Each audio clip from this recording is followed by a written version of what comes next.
Hey, how you doing? Travis here with Universal Roofing. Just wanted to talk real quick about a failure I've discovered in a roof that's not that old. Which you can see, we have a composite asphalt shingle roof. It appears to be pretty darn new. And then when we get down and we look at our nail holes, you can see what's happening here. Board on board decking, which is it's like 1x10s, 1x12s. And what's happened is when the nails were applied for the shingles, they hit these gaps in between the boards. And it actually worked out on this particular roof where the gaps just happened to fall out where about half of the nail lines were on the shingle.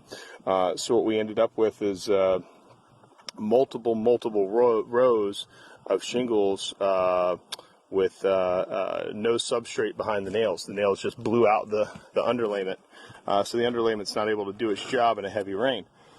So anyhow, what we need to do is pull all this up and put some peel and stick, self-sealing ice and water shield down, and then reapply the nails, hopefully with a little better placement in the wood and not in the gaps between the wood. So anyway, just be aware when you got board on board decking in your house that it's really a good idea to either hand drive the shingles or to put a recovery layer of plywood over top of it, like 1/2-inch plywood, or at least at minimum use a peel and stick underlayment instead of this synthetic stuff. So that's it. Signing off.